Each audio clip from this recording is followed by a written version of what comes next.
Good day to everyone joining us, and welcome to this session titled Powering a Resilient Africa, Lessons from the Evaluation of AfDB's Renewable Energy Support.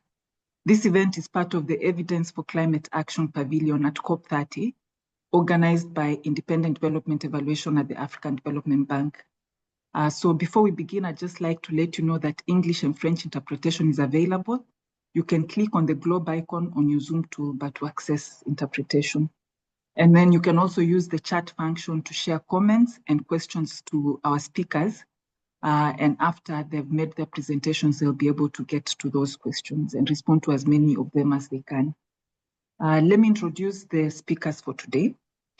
First, we have Mr. Joseph Mwanda, who is the Chief Evaluation Officer at IDEV, and he'll make a presentation on the key findings and lessons from IDEV's evaluation of the AfDB's support for renewable energy 2012 to 2021. And after he makes his presentation, he'll be followed by Mr. Anthony Karembu.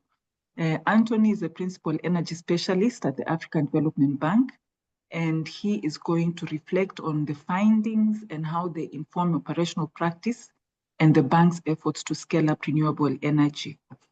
I'm going to post the full speaker bios and the resources, the evaluation resources on the chat. So Joseph, over to you. Thank you, Christine. I will be speaking in French, so people be ready for the translation. Bonjour, bon après-midi à toutes et à tous. Je suis vraiment heureux d'être avec vous aujourd'hui dans le cadre de cette session de la COP30 pour discuter d'un sujet essentiel. Comment l'Afrique peut accélérer une transition énergétique à la fois juste, ambitieuse et résiliente. Je vais de ce fait vous présenter les principaux résultats de l'évaluation menée par l'évaluation indépendante de développement du groupe de la Banque africaine de développement sous le soutien de la Banque africaine de développement aux énergies renouvelables.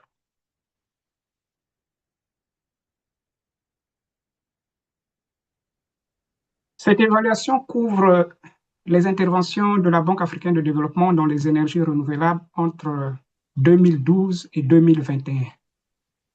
Elle porte sur 156 opérations dans 43 pays, incluant des grands projets solaires, hydroélectriques, éoliens et géothermiques connectés au réseau, des soutiens d'accès à l'énergie décentralisée et hors réseau, ainsi que du soutien institutionnel et de la préparation des projets.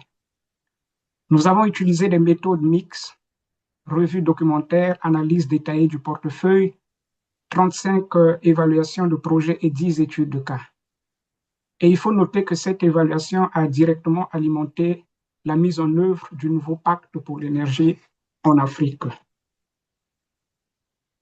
Les 10 pays sélectionnés pour les études de cas sont Burkina Faso, Cameroun, Côte d'Ivoire, République démocratique du Congo, Maroc, Kenya, Madagascar, Afrique du Sud, Ouganda et Zambie.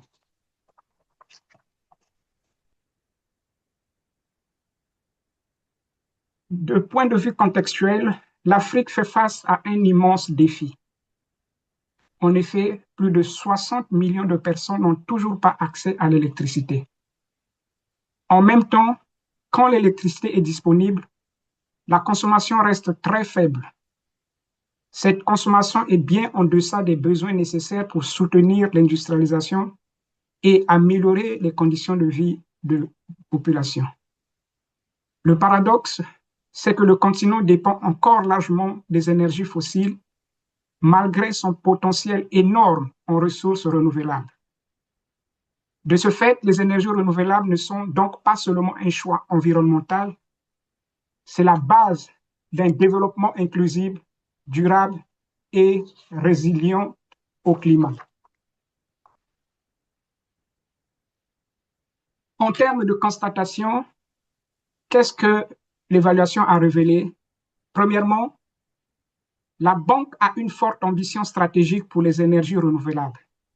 Cependant, cette ambition ne s'est pas toujours traduite par une cohérence opérationnelle appropriée.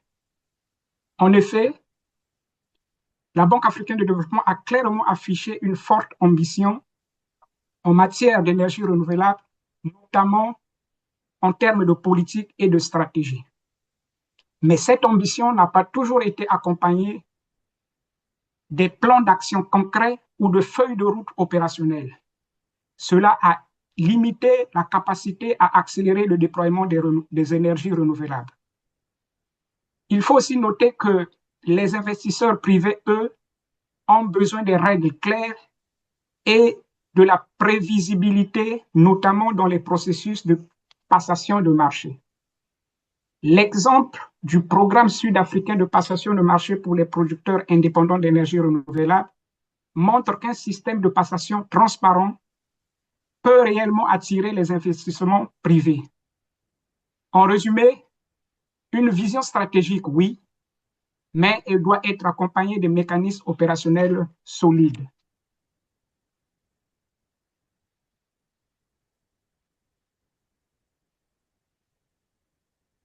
La deuxième constatation est que les infrastructures de soutien comme les réseaux de transport et de distribution, ainsi que des systèmes de stockage de l'énergie, restent le maillon faible ou le maillon manquant sans lequel la transition énergétique ne peut pleinement s'accomplir.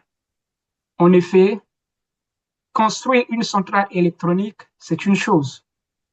Avoir des lignes de transport, de distribution et des capacités de stockage, c'en est une autre.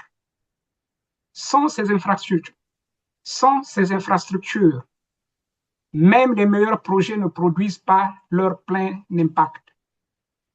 Le parc éolien du lac Turkana au Kenya en est l'exemple parfait. Une centrale de classe mondiale, mais paralysée pendant des années faute de lignes de transmission opérationnelles. Troisième constatation, la finance mixte est indispensable pour mobiliser les capitaux privés à grande échelle, mais elle exige une gestion rigoureuse des risques. En effet, comme on le sait, le financement public ne pourra jamais répondre à lui seul aux besoins du continent. La banque a démontré une capacité significative à mobiliser des partenaires et des ressources concessionnelles. Par exemple, la réhabilitation d'Inga a permis de transformer 33 millions d'unités de compte en 666 millions de financement. Le Fonds pour l'énergie durable en Afrique, CFA, est aussi un exemple notable de mobilisation réussie. Les garanties se sont imposées comme un instrument clé au niveau de la Banque africaine de développement pour attirer les capitaux privés. Elles représentaient au moment de l'évaluation près de 20% du portefeuille contre seulement 2% auparavant. Toutefois, sans mécanisme adéquat de partage des risques, elles peuvent générer de futures obligations souveraines, d'où la nécessité d'une structuration prudente et rigoureuse. Quatrième constatation, il n'existe pas de solution unique pour les énergies renouvelables.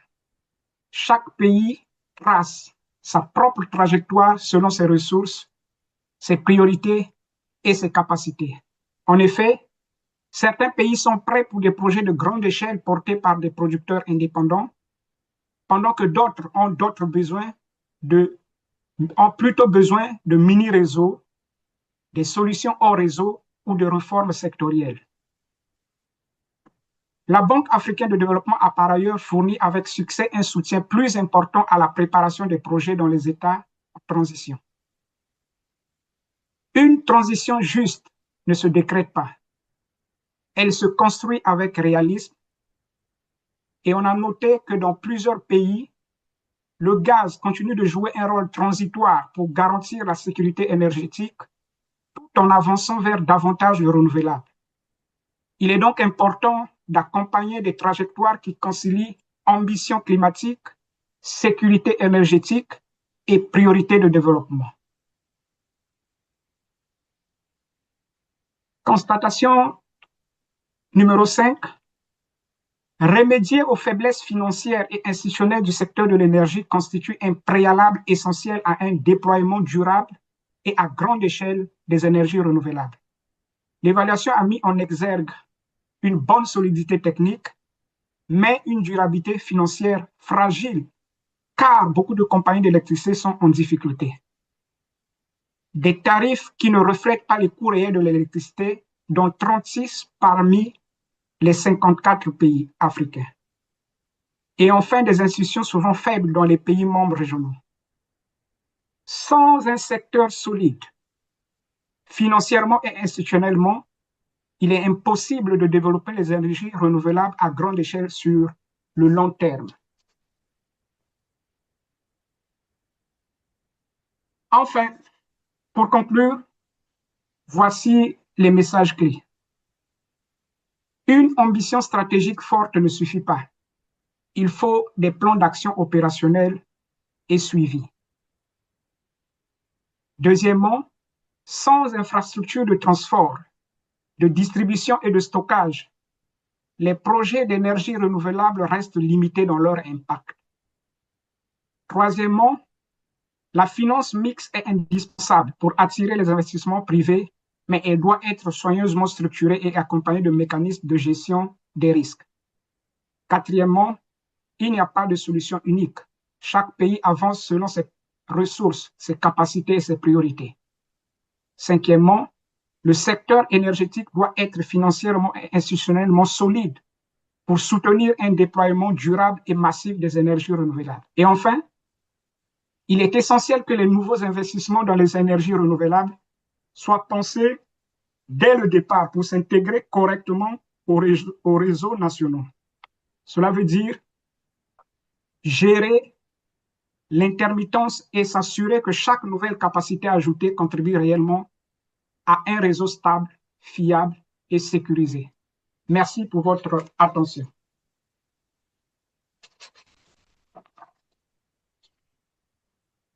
Thank you very much, Joseph, for that concise but very informative presentation. And I will now hand over to Anthony to make his remarks. Over to you, Anthony. Thank you, Christine, and thank you, Joseph, for that. I think first of all, good afternoon to all of you.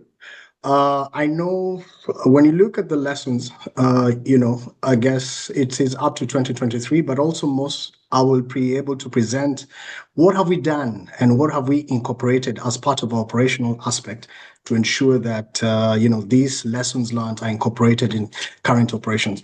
So as we look at the lessons, the bank's renewable energy support, one clear thing is it's very clear. Africa clean energy ambition is very strong. However, challenges remain, but the bank has made significant progress in terms of turning this ambition into action. When you look at the momentum as reinforced by the bank's new 10-year strategy, which is from 2025 to 2033, it places climate change adaptation and resilience as a center of Africa's development, also recognizing the continent's vulnerability, but also just to mention that the bank is also very committed to low carbon development pathways aligned to the Paris alignment. Now, looking at also this direction is now strongly reflected, again, what has happened in the current National Energy Complex, which is within the Mission 300, and also where we talk about renewable energy plays, which also, plays a major role within the 5 pillars. I'll come back to that later. Now, looking at the first strategy, the first finding, strategy to action, it's evident that strong high-level strategy does not automatically translate into action. However, the evaluation shows that as much as you don't deliver the results, we have seen recent progress, and this is through the Mission 300 and also the country energy complex, and helping also bridge the gap between ambition and implementation. Looking at the second one, we're talking about mobilizing private sector. The second key insight concerns the private sector. Predictability remains critical for investors, as you can see. in the South African IPP program, which demonstrates transparency and building confidence. The bank is also applying this kind of lessons in like the special fund that we have. This is the SEFA, Sustainable Energy Fund for Africa. Also the Desert to Power, which looks at electrifying the 11 countries within the Sahel to reduce also the desertification, and also the compacts that expand bankable projects and crowding long-term private capital. Now, when you look at the third one, smart financing, risk sharing, yes, public financing alone cannot close the energy gap. But the bank's blended finance track record, such as he has rightfully mentioned, where you have the Inga rehabilitation with a ratio of 1 to 20, shows what is possible. But I think one key lesson to learn from there is that scaled de-risking tools, but to ensure that the design is responsible to avoid future fiscal pressures on the respective countries. Now, he also mentioned about the tailored and just energy transition. Africa energy transition will not be uniform. We know countries are different based on readiness and based on the policies they have. So the bank's tailored support, a good example like for the Cameroon's first solar IPP to innovative securitization of solar potentials, solar portfolios in Cote d'Ivoire, reflects an approach that is both country-specific and people-centered. The national energy compacts, as I've just mentioned, now formalize this kind of just transition framework. Looking also at the systemic investment for resilience, a resilient energy future requires more than generation. So we're not just sticking to the upfront value chain, which is the generation, but we're looking across transmission, storage, regional interconnections. All these are very central also within the Mission 300 and are essential to ensure renewable energy can reach people and markets. So in closing, so that I can give more room for questions, in closing, we know Africa renewable energy journey is advancing, but faster progress will require bridging ambition and action, public and private financing, global goals with national realities. In sum, evaluation shows that we have improvement is needed, but also highlights how much the bank has already achieved this. And of course, with the AfDB 10-year strategy, prioritizing climate resilience and Mission 300, we are better positioned than ever to turn ambition to real impact. So I guess together we can ensure that we can power a more resilient Africa. So thank you. Now, I think just to go back to the next, just to open the dialogue, I'd like to just pose a few questions, right? Because this is now the question part. And I will pose them based on the findings that we have seen. And I think the first question to pose, how can we, that is development institutions, ensure strong strategies translate into practical action at the country level, right? The second one I'll try to pose here is what policy mechanisms can strengthen alignment between national priorities and, of course, what we're talking about, the renewable energy transition. Of course, we know private sector is very key, but however, what are the key enablers of predictability and investor confidence? Right, that's one of, I think, on one of the findings. And how can we design de-risk instruments that attract private sector without creating fiscal vulnerabilities to the respective countries? And then finally, of course, on the transition aspect, how can we make the transition truly just, context responsive, and ensure no country is left behind? So I'll leave it to that, and back to you, Joseph and Christine, if there are any questions on the chat that we can actually respond to.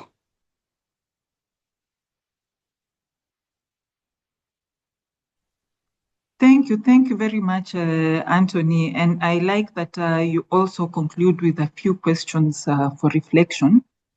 So there are a few questions that have come from the chat. Maybe we can talk about those and then come back to these ones that you've raised to reflect on. Louise May from Cameroon is asking, what are the mechanisms put in place by Africa organizations and the World Bank to ensure the effective implementation to enhance climate change, environmental and maritime sustainability to the most remote areas in Africa? And he also follows to ask, yes, what are we doing for effective implementation of COP30 objectives? So I think basically maybe he just wants to know, what are we doing really overall with regard to climate action? I know you touched upon this a little bit, and maybe you can just expand, really focusing on renewable energy. So I'll speak to this, and I think it comes back to the first question that I mentioned. How can we ensure strong strategies translate to practical action at country level? Now, while the evaluation points to gaps in strategy and implementation, it's important to recognize that the AfDB has made significant strides in advancing renewable energy. So one aspect under the New Deal on energy for Africa, the bank has built one of the continent's largest renewable energy portfolios and has helped mobilize billions of co-financing. The challenge now is not the absence of strategy, but in ensuring systematic translation of ambition to implementation. And this is where now, when you talk about going to the remote areas of Africa, this is now what we talk about the Mission 300 initiative, where we now have up to the third cohort, and the first cohort have already come up with their respective national energy compacts. And they are changing that trajectory where renewable energy is embedded within the core of country delivery plans and operationalizing the five pillars. And the 5 pillars, at least for the Mission 301, power and generation. The second part is the transmission and distribution. The third part, of course, which is off-grid, which was not really looked at as a main aspect of electrifying, where we always concentrated on grid access, but now we're diverting and looking at off-grid access on its own. So that's off-grid access, but also not forgetting policy and regulation, because different countries have different policies and are ready in different ways. And of course, let's not kid ourselves. Energy efficiency. This is very important because if you have rehabilitation of certain power plants, which could produce at least efficiently, then that is where we come in. So together, these frameworks are helping bridge the gap and providing clear delivery pathways and accountability structures at the national level. I hope I've answered you. Thank you. Thank you so much. Just a follow-up from Samuel Obeng. I think he's seeking to find out what the role of the African Renewable Energy Initiative in the renewable energy discourse is. I don't know if this is within the Africa Renewable Energy Initiative. I don't know if this is maybe an initiative that we have been engaged with or not. So it's coming from Samuel Obeng, this question. Okay, I think the way to answer that is, if you talk about Africa Renewable Initiative, maybe I could speak to the Desert to Power Initiative, all right, which currently looks at providing 10 gigawatts across 11 countries in the Sahel. And these countries start from Mauritania all the way to Ethiopia. So you have Djibouti, Eritrea, Burkina Faso, Mali, Niger, Nigeria, Senegal as well. Now, looking at this, we look at also respectively the 5 pillars: generation, right? Transmission. So currently what the bank has done is that we're now doing a pre-feasibility for an eastern backbone. So this will be a transmission line all the way from Mauritania to Ethiopia. And it will be able to tap into the vast solar initiatives or solar potential within the Sahel, right? And while this is done, hopefully it will be also able to interconnect the power pools, because it will be cutting across actually 3 power pools. This is the East African power pool, West African power pool, and potentially, I think, the Central Africa power pool, which of course sits within the West African power pool. So I hope I've answered you on that one. Thank you. Okay, thank you so much, Anthony. I'll let you take a sip of water as I turn to Joseph and pose a question that has come from Arunjana Dash. And the question is, can you elaborate on the evaluation findings, on the reasons behind the mixed views or inadequacy of AfDB's role as a knowledge broker? Joseph, did you get the question? Yes. So the reasons behind the mixed views, inadequacy of AfDB's role as a knowledge broker. You're muted, Joseph. Please unmute yourself.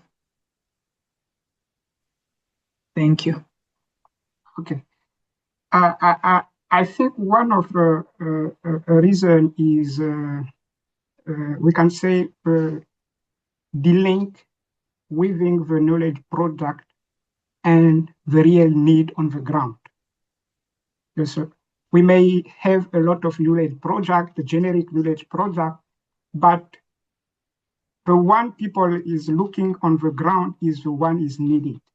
If they can transform the way they are working, they don't need sometimes generic knowledge we used to publish, but they need some, based on a country context, they have more specific need in terms of knowledge, what will help them to improve the way they are doing their business. So what people want, not a generic knowledge, but something linked to the operational need. This is, I think, the main obstacle. Okay, thank you so much. I'll let Anthony also weigh in on that. And then Anthony, as a follow-up to that, I would request you to elaborate on collaboration across IFIs and MDBs, and especially with regard to Mission 300, and how else multiple organizations are aligning around these ambitious targets that we have. This question comes from Victor Beltran. Over to you, Anthony. Yeah, so, and I know we have only 4 minutes because I'll have to also provide closing remarks. I think, let's be clear, the Mission 300 not only just looks at electrifying, 300 million people by 2030, but also we need to move away from just electrification, just having a bulb, but also moving to industrialization, right? And the power has to bring something to the fold. So the way we've done it is that we've secured a lot of also strong partnerships. So we have a strong partner momentum, and we have, of course, pledges from the Asian Infrastructure Investment Bank, Agence Française Développement, the Islamic Development Bank, OPEC Fund, and also additional engagements with the European Investment Bank. So you can see that it's not just, we're not just doing it alone. We are partnering, of course, with the World Bank and also all these interested partners who want to also be part of this journey of electrifying up to 300 people in Africa. So I'll say it's an ongoing process, and we've seen a lot of uptick of countries because currently, as we speak, we have the first cohort and the second cohort of countries, which now was, of course, targeting up to even just more than that, not just 300, 460 million new connections, right, within the continent. And of course, looking at the total investments, we're talking about 236 billion between the two cohorts of countries. So there's a lot of uptake now coming through for the countries. Now, I think because we only have 2 minutes, maybe just a quick closing on this, just to mention that if time allows, that at the end of the day, Africa comes first. It is one of the most, I'll say, the most exciting continents where we can drive innovation, we can try new financing mechanisms, and we are finding it's not just one country is moving maybe faster than the other countries. So country readiness in terms of all this is it's one or the other. But then again, we have the Mission 300 coming in, because the Mission 300 is able to ensure that there's peer-to-peer discussions. Everybody is actually looking at the national compacts. So national compacts are not all the same, but we can learn from each and everybody. So for the first time, we have countries that have come together, right? Again, through this Mission 300. And most of these international energy compacts, you'll see that it's not just electrification, but it goes all the way to industrialization. So I think just as a closing remark is just to say that actionable takeaways going forward is, one, let's plan systematically. With the National Energy Compacts coming in, we're planning. We're seeing what the other compacts have, and countries can learn from that. Let's execute decisively, right? Let's not just put plans there and then they just gather dust. Let's mobilize private sector wisely. Let's support each country unique pathway, because countries are different, and anchor everything on climate resilience and low carbon growth, as guided, of course, with the African Development Bank's 10-year strategy. So for this, let me close here, and thank you, and over to you, Christine. I think we've run out of time. Yes, we have. We've run out of time. It was a very exciting 30 minutes, and I hope that our participants have been able to gain something and their questions have been responded to. I would like to take this moment to thank Joseph and Anthony very much for those insightful discussions and inputs. And I would like to also take this opportunity to thank the organizers of the E4CA Pavilion, the technical team behind all this, the IDEV colleagues, the interpreters who made this session run smoothly. I thank you very much, and please join us in another 1 hour. We are going to have another session on transport with Joseph making a presentation and another colleague weighing in from the operational perspective. Thank you very much and have a good day. Bye. Thank you very much.